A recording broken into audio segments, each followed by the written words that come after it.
G'day and welcome to the Breaking Through podcast. Tyson, how you going?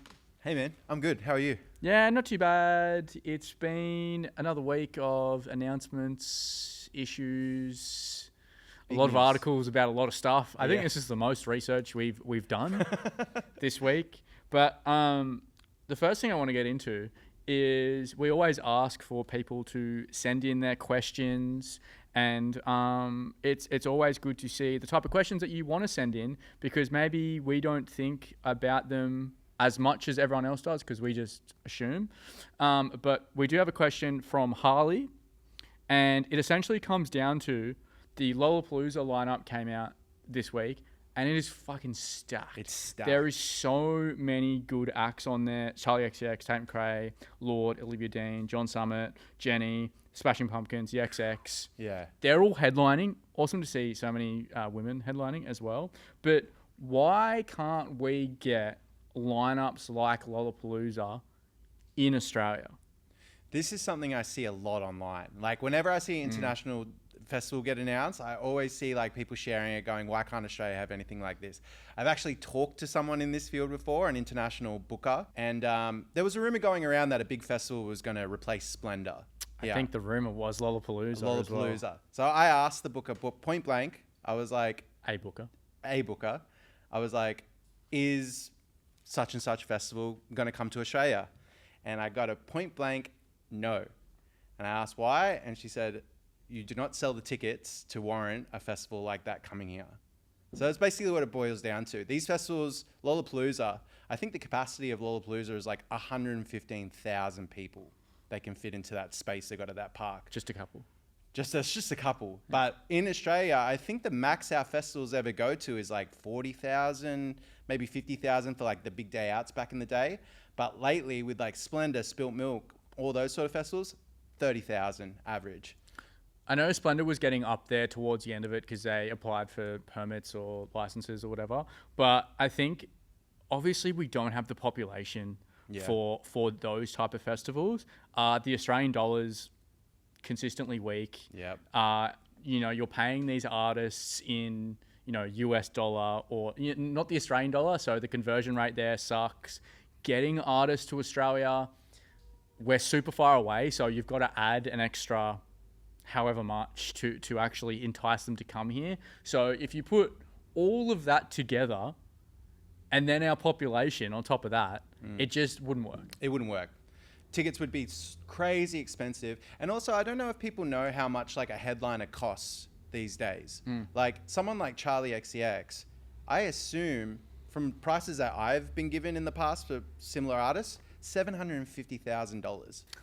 I think those numbers for a lot of other headliners would be a lot more than that. From the conversations that I've had, I think it's a lot more than that. So, inflation on everything is not great. Maybe it's 750 US. I think so. And then converting that to... And this is like, that figure is probably old, and yesterday's price is not today's price. Yeah. So... But yeah, that's around headliners are around $1 million. That's why it's always important for festivals to, get those up and coming acts before they hit. That's what Laneway pride themselves on. That's what Splendor was really good at. So getting those acts that aren't super expensive, but by the time you get them here, they could be. I think Falls got Lewis Capaldi before, he got really big. So they booked him. He released his songs and went super, super viral, but he played like a 3 p.m. set at Falls or Splendor, whatever one it was. And I remember being at that set and it was packed, but it was like, that's the value picks that you want. Yeah. Off the back of that though, the question I come back to is like, and when I talk to a lot of people in the field, it's like, we want to keep these prices affordable. What if they didn't? What if they just went, you want the lineups of 15 years ago? Yup, cool. We're going to add an extra $150, $200 onto those tickets. Do you think those festivals would sell? No. So if it was like a $450 or $500 ticket for one day, but you get all the acts that you want to see. Obviously not a Lollapalooza lineup because we couldn't be able to get that. Yeah. But all the big headliners, all the acts that you're like, fuck, I've wanted to come for ages, but Your ticket's $450 for the day. Do you think that sells? Nah. I can't see anyone warranting it. Like, especially because you have to pick and choose bands when you go to a festival. You're not getting, like, when you see a lineup, you're not getting to see all of it. You're getting to see, like, you know, seven acts. But what if it was like 7 acts That were big. And it's like $450, $500? Like, imagine like a Fridayz, how they do their lineup, and it's Sabrina Carpenter, it's Olivia Dean, it's Zara Larsson, it's those type of acts, $450. Because when you're going to see those shows anyway, when Sabrina comes, how much is her GA going to be? Exactly. It's gonna be I'd pay it. I don't know if everyone in Australia would pay that price. Everyone in Australia, would you pay $450 if everyone just For one day. Up? Just for one day. One Because day. then it takes, if you see all of them separately, right? It's the accommodation, it's the annual leave days, it's all that type of stuff. And it's like, say if everyone did an hour set or at least 40-minute set, that's value for money in my eyes. Although a lot of $450 to spend on a festival is a lot, but I'm just curious to see if that would sell. As a promoter, it'd freak me out booking all those acts. The price tag. The risk you would have to take. Obviously, only the really, really, really big promoters could do that. But I would love to just see it and if it would work. You said that there's been international festivals that have tried before, and Yeah, so Austin City Limits is a massive festival over in America. Yep. They tried to do a Sydney City Limits in, I think, like 2018. The lineup had Justice, Beck, Future, Phoenix. Future on it. Yeah, Future was on it. Tash Sultana. Who's the ukulele guy? From Vance Joy. Vance Joy. So it was a pretty stacked lineup. If you go look back at it now, Yeah. a lot of great acts. Thundercat was on it. Top to bottom. Ocean Alley was like down the bottom. Down the bottom. Alex Leahy, Avalanches, Dune Rats. This would have been like peak Dune Rats. Yep. Phoenix, All Day Bad Dreams. Like, and where's that? Just Sydney. Just Sydney. So All they only ages did as Sydney. well. I think it was a bit of a test to see how it went. I bought tickets to go down there, flights and everything. There was not that many people there. Not at all. I don't know what the disengagement was, but for some reason they couldn't sell tickets. It was a one and done thing. They never came back. But what if you had like, I feel like an international festival coming now, you've obviously got the name, but coming in the middle of the year or like July, August, where we are bare, we don't have much of anything. I feel like that's the spot for an international festival to be like, this is where we could hit the Australian market. Where back then, when 2018, like, we had such good lineups back then. Yeah. I just don't think Consistently too. We had such good consistent lineups in that year. I don't think international names like that work in Australia. South by Southwest was another one that they tried to do here. Bombed badly. So yeah, I just don't think anyone's going to give it a go. I mean, I'd love to see it. And it's just like, whenever we look at these festivals that are internationals and their lineups, it's good to look at and be like, that would be incredible, but we've just got to know that we're never going to get lineups like that here. Yeah. Which, you got to buy the ticket over there. We just don't have the population. That's, you know, and I remember talking to NZ promoters and they, so much more than Australia, and people over in NZ expect, why aren't these people here? Why can't we get this? Why can't we get that? It's just never going to happen. Yeah, never. Tour wrap up, a lot of surprise tours that I didn't expect. Khalid announced, Midrift announced, they're going all round. Midrift coming off the back of Ocean Alley tour, they're killing it. I'm constantly saying how big they're going to be. Playing big venues on this tour as well.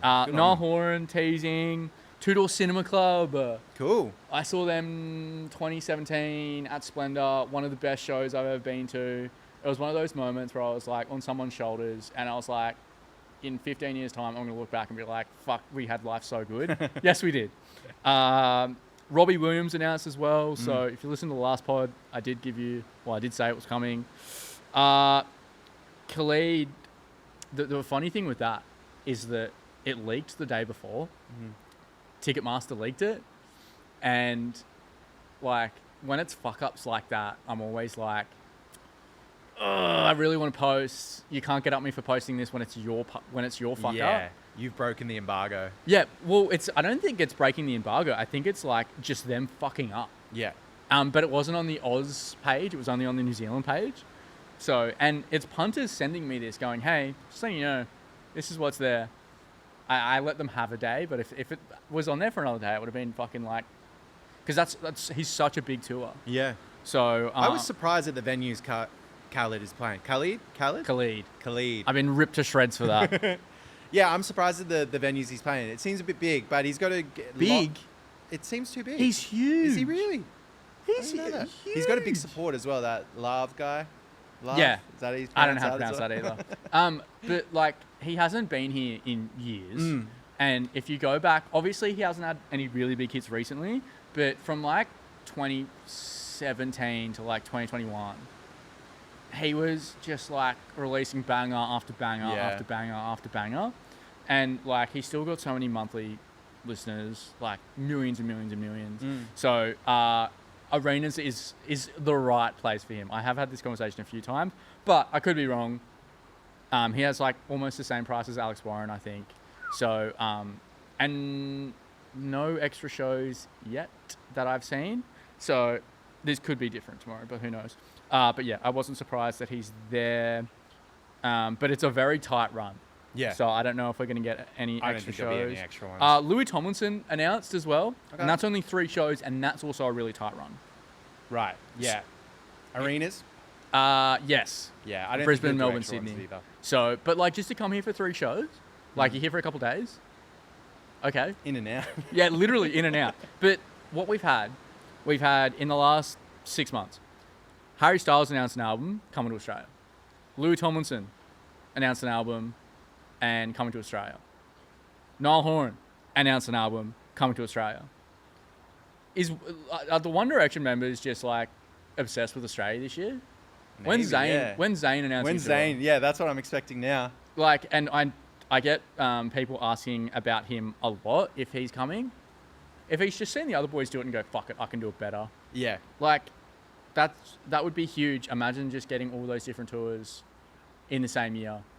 And it's just awesome because people are always like, we want One Direction to get back together. Obviously, situations change. When do you think that's happening? It's got to be happening. Without Liam? I know that, but like, it's just too much money there to pass up, I feel. I agree. It's a lot of money, but like, how do you do that without a member? And it's not a member that doesn't want to do it. It's sadly a member that's passed away. So like, I don't know. Is the waiting for like prime nostalgia? Do you reckon any of them are going to start playing One Direction songs in their set? I don't know. I mean, that would be cool. Yeah. I remember Harry did one when he did Coachella. He might have done What Makes You Beautiful. That'd be cool. Yeah. I mean, maybe if they come for these tours and they just chuck one in just to keep those nostalgia vibes high. It would go maybe in off. like a couple years when like obviously the dust has settled on everything with recent events and they have their solo careers and then go, you know what?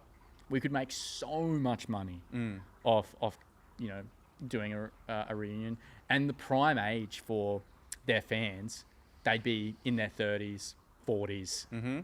That's when you got money. That's when I can drop $600 on a ticket. Yeah. So I think, yeah, I'd leave it for a couple years. Open season lineup, it's essentially Brisbane's, you know, way of doing Vivid and Rising, which very similar lineup to those ones. You got, you know, El Sweatshirt and Mike, Ben Garens, Alice in Wonderland, Skin on Skin. So, you know, that's kind of their tours of like Brisbane, Melbourne, Sydney, just doing those shows. Yeah. How do you feel about like Vivid and Rising and all those stuff? Like they're festivals, but it's just like shows at different venues. How do you feel about those type of festivals? And especially over like many different dates as well? Yeah. Yeah. I don't know. I don't feel any certain way about them. I like if you're gonna market it as a festival, I kind of expect it to be a festival, not just single shows. Yeah. I'm kind of like, okay, but I wonder what the deal is with that. Like, would those bands just be playing those venues anyway, and it's just sort of like put under this umbrella, Marketing. or have they been like picked and it's just kind of lined up with the Vivid lineup? Like, That's actually a really good question.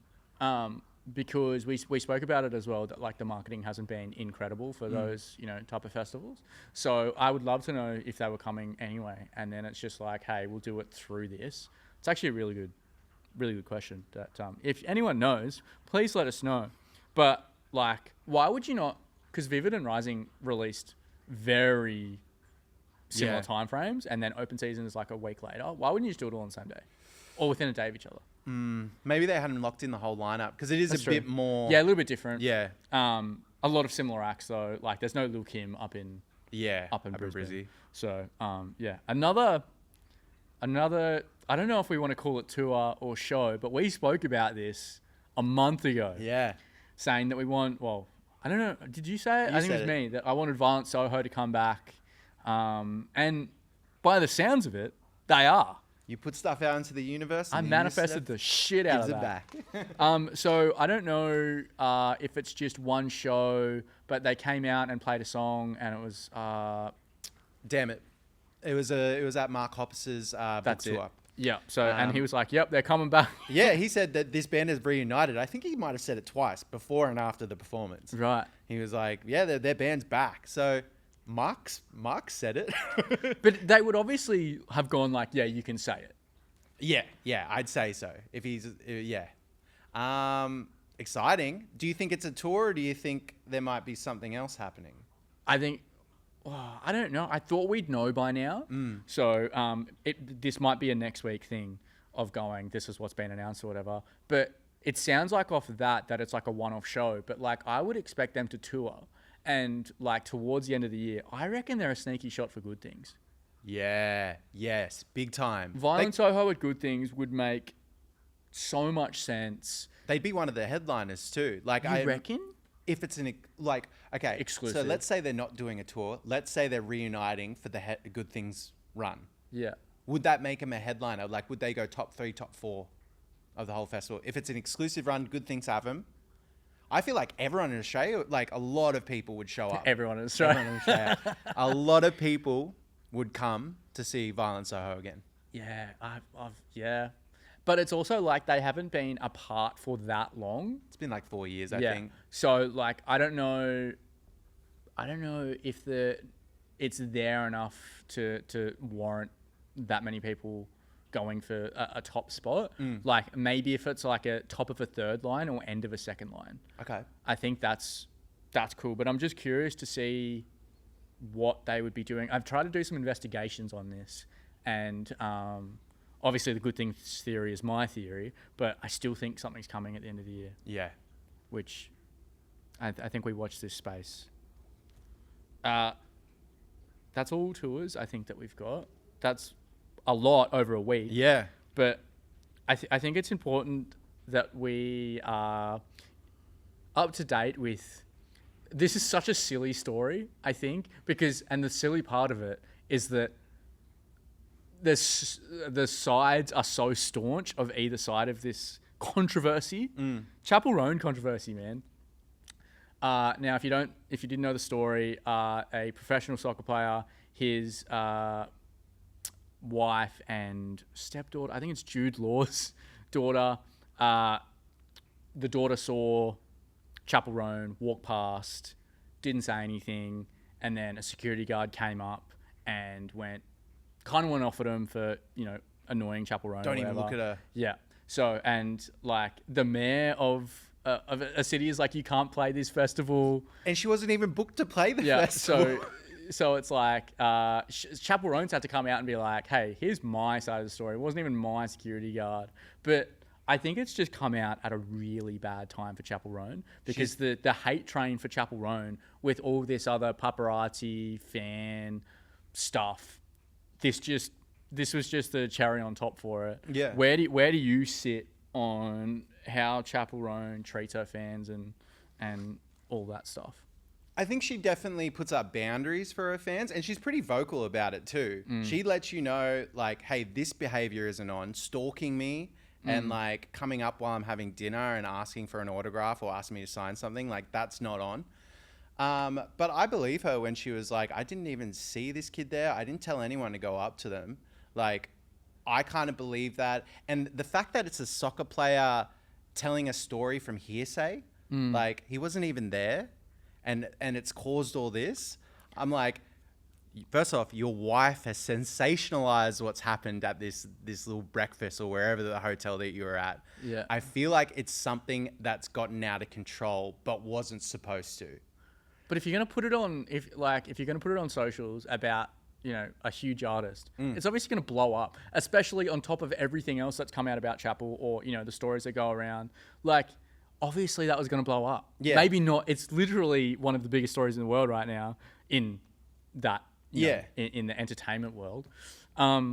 It's just crazy to see the differences of opinion on this side. People going out for Chappell, and then people just, you know, kind of defending the hell out of it. Yeah, I feel like the media is going after Chappell. So I think anything you say will probably get picked up and ran with. Like, I don't think... I believe Chappell when she say that she doesn't hate her fans. She doesn't hate kids. I don't think this is Chappell's fault, but I think the media is coming after her hard because she says how she feels. How much, like, I go from side to side on this one, because it's like, how much of being famous and this being your job, how much does that come into it with dealing with fans? And then when does it cross the line of going, hey, this isn't okay? Because a lot of people go, this is what comes with being famous. But then when does it go to harassment? When does it go, like, these are the boundaries? These are boundaries as a person. How, like, that line is, I don't know where it is for artists like Chappell, is, you know, and how much do we blow it up?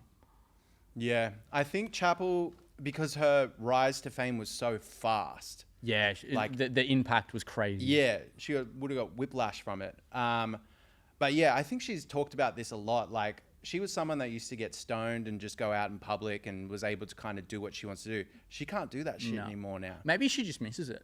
I think she misses it. I think she just misses going out and just being somewhere and not getting bothered. Yeah, not being someone when you're out, with all eyes on you and stuff like that. Because I've seen celebrities in restaurants before and people doing the, like, trying to get them right in the background to get a snap of them. It sounds annoying. It just sounds so annoying to be a celebrity, and I think she doesn't really want it. I think after all this controversy, we're not going to see Chappell Roan for a long time. After this run that she's doing of shows, I think she's going to be gone for like 2 years. Wow. I personally do. I don't think she can... she's taken breaks before. But then there's, like, huge artists that, like, you never see of. Yeah. So it's like, how do they do it? How can they stay out of the limelight? It's like, when was the last time we heard of Adele? Like, Adele's one of the biggest artists ever. Do you ever see any photos or videos of Adele? Yeah. Chappell's gotten herself into it because she reacts. Yeah. And she'll tell you, I don't like it. So obviously it's like, send more paparazzi to Chappell. Yeah, good Let's point. get her to really We know freak that's out. A story. Let's get a Britney moment. Let's see her shave that red hair off. Like, you know what I mean? Yeah, that's a really good point. It's bullying. It's bullying from the media. Yeah. Let us know what your thoughts are on this Chappell thing. Because I feel like there's a lot of right answers and then a lot of wrong answers. And it's just like, 11-year-old just tried to see if it was a, you know, idol. That's where it should have ended. Yeah. This is not a good story. The Parkway Drive situations, the last 12 months for them, they've had Parkwaves cancelled, Blues Fest cancelled, and now the situation of someone that was working for them. He was a merch manager, I think he was. The brother of a member, you know, the offences that have come out of that. What do we think of their response? They put out a statement of, if you want to go read up on this case, please do. A lot of people are putting stories up on it. We can only obviously say so much, but the response from them, they released a statement and then released another statement to Sydney Morning Herald. What do you think about that? I think the response was put together probably by some lawyers, because it seems very well written. Yes, and if you read actually what they're saying, they're not saying that much. They're not saying anything that they can be held accountable for. And they mention him, they're like, we have learnt that someone that we are associated with, bro, really a brother. It's your brother, dude. Like, Yeah. And he worked for you for 20 plus years. Yeah. Like, I've been deep into this on TikTok and watching videos all over the Reddit. Yeah. A lot of Byron Bay locals that grew up in that scene have been coming forward with stories of their own about this guy. Yeah. And this guy, let me tell you, this guy's a piece of shit. And like, some of Parkway Drive might be pieces of shit as well, because there's a lot of stuff being talked about them. I don't want to say too much.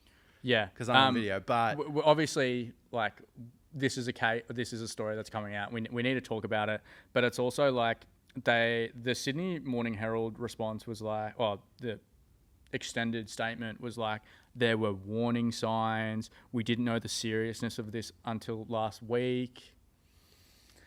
Oh man, it doesn't read well. it doesn't read well. So And like, I don't want to quote anything on hearsay. I don't want to take something that someone's posted on Reddit and be like, here's what's happened. Yeah. But personally, the way I feel, I think it's the end for Parkway Drive in Australia for a while. Yeah. I think that Hellbound cruise that they're going on, that's done. I think they'll fuck off to America for a while because these kind of stories don't really hit internationally. Yeah. I don't think they're going to be playing Australia for a long time. And I think when they do decide to return, it's going to be hard and they're going to be playing smaller venues than they have been playing. It'll be, I also think they'll kind of leave Australia for a bit because it's obviously a lot's happened in this 12 months. Yeah. Which none of it is good. No. So, I've also tried to read into as much of this story as I can, and some of the stories are disgusting. So, and obviously as boys that aren't from Byron, it's super sad to read some of the stories that are coming out from people, but also good that people feel that they can speak up. Yeah. But also some of the comments that people are putting in under these videos, it's like people are telling their story about what's happened to them, and people, mostly men, defending them, defending the behavior and just dismissing people. I'm so sick of the comment defense of, why didn't anyone say anything? That's such a dumb, played out, idiotic thing to say. It's very obvious why women don't come forward. Yeah, building up that confidence in this world, that's tough. Now this is a story you put in. Yes. The Art frontman has been running an international drug ring from his studio. What? So there's this band called The Art, and they're from Sydney. And their lead singer, Azaria, was arrested last week. He had $5.5 million worth of drugs in this music studio that I imagine he was running a lot of stuff out of. Not music. Yeah. Well, it's kind of a good cover to be like, yeah, bro, just come around. It means people are coming in and out. It's like, it doesn't look that like iffy. It was kind of smart. How was the process of you guys making music in the studio? Oh man, we were in there for days. But so many drugs, meth, MDMA, acid. He's facing life in prison for this, him and his partner. But yeah, this is pretty crazy because I imagine that the whole Sydney music scene might have been getting their drugs from this guy. Allegedly. So the impact will be greatly felt in the Sydney music scene. But it's so crazy that a musician is running an international drug trafficking ring. Is that my first thought when I thought of this is like, fuck, is the music industry that bad? Is touring that hard? Because I was seeing there's some stuff over in the UK about touring super hard. So an artist is doing like OnlyFans so that they can tour as well, and it's just like people doing side hustles just so they can tour. Yeah. It would be funny if that was his reason. He's like, I just wanted my band to make it. I had to get into it. I didn't know what else to do. But bro, like growing up, that band did like a lot of big supports. Like they supported the Pixies. They were on a like really good run for a while, and I always wondered because they kind of sucked. I always wondered how they got their shows. Is this not like frontman behavior? Just like starting up a drug ring? It's like, oh, our frontman's a bit. How you going? Our frontman's a drug lord. Yeah, allegedly. But he dated one of the Veronicas. Oh, wow. Crazy enough. Yeah. One of my favorite people. Well, some of my favorite people ever. Yeah. Wow. Now, there's been some journalists that have been reporting on this, and I think it's such an interesting story of like where music's going to go and like how these deals are going to be done. Netflix and Warner done a deal. What's the future of music content? So basically, Netflix and Warner Music have entered this kind of deal where Netflix can start producing documentaries, live concerts for all Warner Music artists. So there's David Bowie, Charlie XCX is I think Warner, Aretha Franklin. There's a lot of artists they can do. It really just seems like it's the next step in the music industry of making money. I don't think there's any money left in like streaming really, or not a massive amount of money. No. These Netflix deals are big, big money. And grabbing a hold of our artists and being like, okay, we're going to put in this contract now that Netflix is going to have this 2-year contract with you. They're going to follow you around. They're going to shoot a documentary on this tour that you're doing. They're going to do a live performance. They'll run in cinemas, blah, blah, blah, blah, blah, blah, blah. It's another way it's the next big venture, I think, for the music industry to get into video streaming. Right. Well, because that Harry Styles show came out on Netflix as well, and like everybody were talking about that. So it's like, it seems smart. Everyone tunes into them. Look how well that Eras yeah, true. one did. Yeah. Like I think it made like 500 million from like theatrical release. Don't quote me on that. I think that's a ballpark. Tyson, we've got to do our research.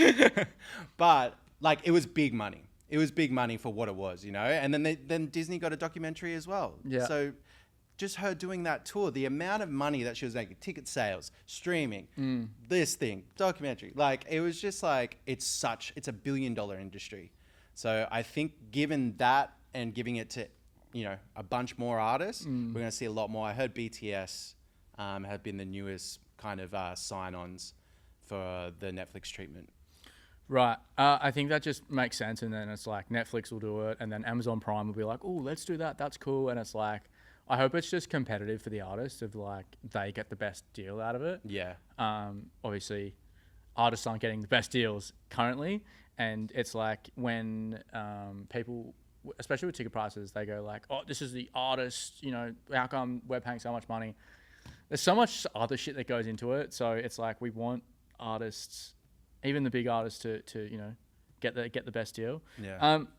We spoke about Fridayz Live last week, and we thought we'd do predictions this week. And our Pussycat Doll prediction video, a lot of people agreed with us. Yep. Some people said it was their idea and we stole it. Guys, if heaps of people are messaging me going, what do you think of this? You're not the only one with the idea. Yeah. Okay? So, yeah. So, Friday's predictions. We could go so many ways with this. Who have you got?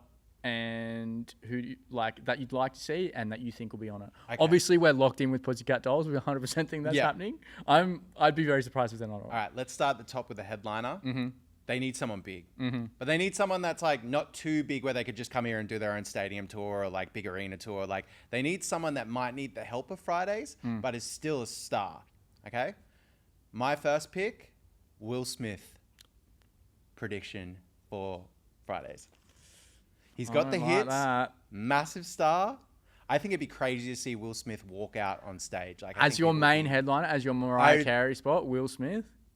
Yeah. Brother. All right, rattle off who else you've got. My second one that I feel very strongly about, Snoop Dogg. Yeah, that's a good pick. Wasn't here that long ago. AFL Grand Final. Yeah, AFL Grand Final. I feel like he's a big money-making man. He loves to work. I could definitely see him on Fridayz headlining.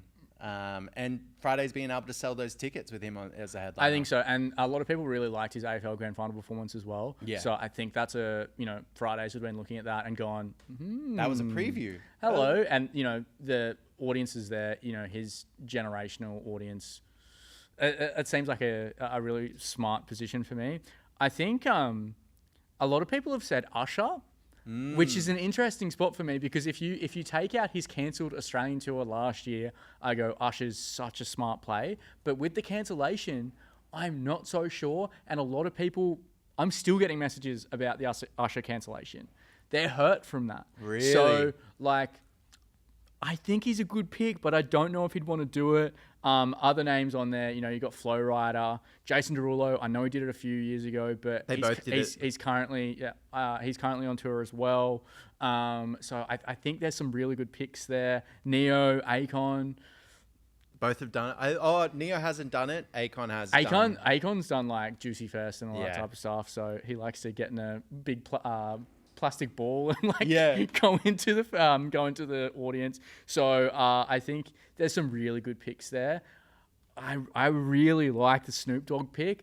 Imagine Snoop Dogg, Pussycat Dolls, and then like a Neo. They could do buttons together.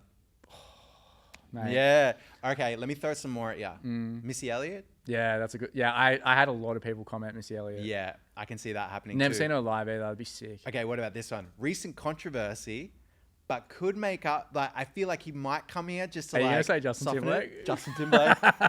And the video came out of him getting arrested too. And he's like, I'm on tour right now. This is going to ruin the tour. I was just like... Because they tried to bury the video.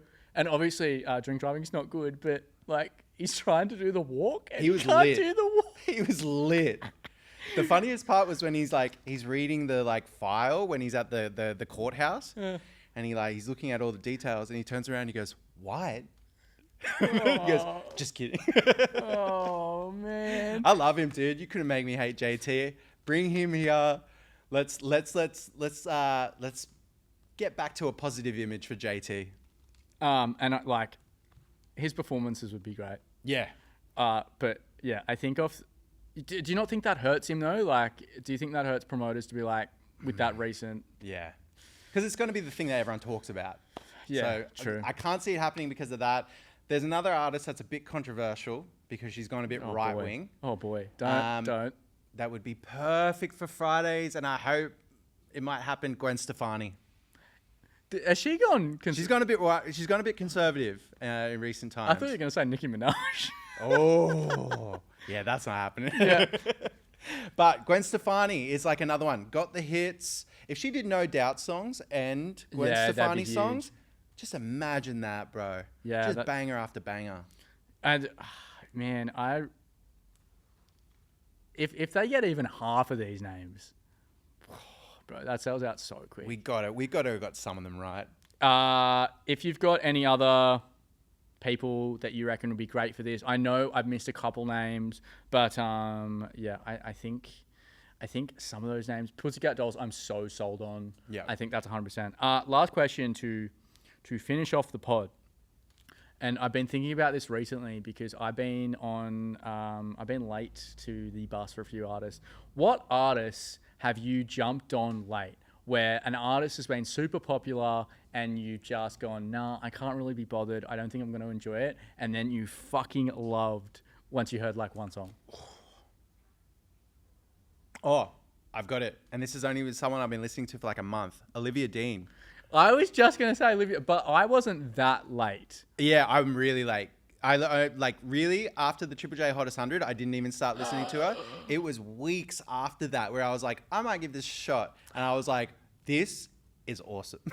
Because Olivia Dean, but it's like Man I Need is not my favorite song from Olivia Dean. No, yeah. Nice to Each Other. Such a banger. Her song with Sam Fender, Rain Me In. Like those football edits have soared that song to new heights. I was also going to say Olivia Dean, but I'm listening to McGee right now as well, and his album came out 2024, and I'm just now listening to his music going, fuck, this is sick. Pretty good. So yeah, I was literally going to say Olivia Dean, but I was only like, I guess everyone was late to that train because 2025 just went. Especially, she was started 2025, I believe, but she's been releasing music since like 2019. Yeah. So I think so many of us were late on that. But if you've got any others that you were late to, I think I'm pretty on the pulse with a lot of stuff. Yeah, me too. It takes like, someone told me this before and it was a marketing thing. And that was, people have to see something 3 times before they'll take any action to look at it or whatever. So artists, like you usually see an artist that you would be like, oh, that's interesting, I should probably listen to them a couple of times, whether you're on social media, listening to the radio, before you actually make an effort to go like, I'm actually going to listen to that. Do you have like maybe you're not really liking the really popular song that everyone's liking, and then you listen to a different song, become a fan, and then go back to those popular songs and then get into it? I find myself doing that a lot. Yeah. With a lot of acts, and it's always good to finally be like, oh, I can listen to the popular song at the moment, because it's obviously everyone on TikTok, it's everyone on the radio, so I'm just like, oh, I'm in it now. There we go. I consider myself rebellious when I don't like go on something that everyone's hyping about. Like when Olivia Dean was big, I was like, I actually haven't listened to it yet. She's still huge. She's huge. Obviously got her shows at the end of the year, which was like, she had those shows, like she was getting big at that point. That was before the top, hottest 100 win. Yeah. So like, imagine if she did new shows now. She could do a full run. Yeah. Where she's already doing a pretty big run, but like she could do so many more shows because they sold out so incredibly quickly. So if you have any artists where you were late on or early on, I don't think I was necessarily early on many international acts either. Pretty late. Is there someone that you're excited about at the moment that's maybe a bit early into their career? International, no. Obviously Australian. There's so many I could rattle off. Midriff, I think they're our best band export coming up. Yeah. What about you? Dude, I've been getting really into this boy band called Boythrob. Oh no! Actually, let's talk about this. Let's talk about Boythrob. The marketing on this, it's incredible. They've just got, everything is so meticulously done. They went viral from their first video. So if you haven't heard of Boythrob, you've probably seen them on your like TikTok, because their views on their videos are crazy. But they're basically a boy band of 4 people. 3 of them are from Los Angeles and 1 of them's from India. And the guy from India, Darshan, is a pretty big pop star over in India. He does these videos. He's got a beautiful voice, but he does these videos where he's sort of in front of a green screen. They add it in. He's just doing covers, and he's got a very angelic sort of voice. But the whole purpose of Boythrob at the moment is they're trying to get him a visa to get to America, and they're hitting roadblocks. So all their content is kind of based around Darshan. They've put out little docos and everything like that. It feels like a Nathan Fielder psyop. It feels like it's like there's a comedy thing behind it, but the 3 members of the band that are from America are very sincere, and they do have a history online of trying to make it in the music industry. So it's kind of a beautiful story, really, because these videos are going off. They're popping off. I was thinking about this morning. The way that marketing is happening now, there's a story to everything, or it's creating a character to push the music. What's KJ Appa's side project? I was listening to it this morning. Brain fart. Just Mr. Fantasy. Mr. Fantasy. Oh my God. So the marketing of everyone at the moment with KJ Appa doing Mr. Fantasy, it's a British character that he does. It's fucking hilarious. But he's releasing music videos as this character, doing interviews as his character. It's some of the smartest marketing I've ever seen. And then, this boy band that Boythrob. The way they're doing marketing, and then everyone, getting celebrities on to do the dance. I'm really enjoying the different ways that people are marketing their songs and creating stories for their albums or EPs and singles and that type of stuff. I would love it to keep going. Just, can we not copy each other? Yeah, don't copy, but it just shows you how easy it can be to get a little bit of like, to go viral. Yeah. It's like, hey, maybe you should all wear the same clothes. Maybe it should be bright pink. Maybe you should all have your own like personality. Like all the songs that they're doing are spoofs. So it's like something to latch onto. And then you got this story with this, they're trying to get their friend to America over from to India. America. That's super sweet. That makes you feel good to support as well. You're like, fuck yeah, let's get him to America. And then imagine actually getting him to America if you followed from the start. Well, that's what happens then. Is the hype over, or do they finally move forward as a unit? They would be working on the story of like, all right, where do we go from America? It's like, all right, we've got him to America. Let's get him across the world. We're going on tour. Yeah. It'll be that type of shit. If you've got any other artists where you think they have really good marketing, please let us know. But that's it from us, Tyson. Thanks so much, everyone. There will be probably a few more tours. Hopefully we're done with cancellations.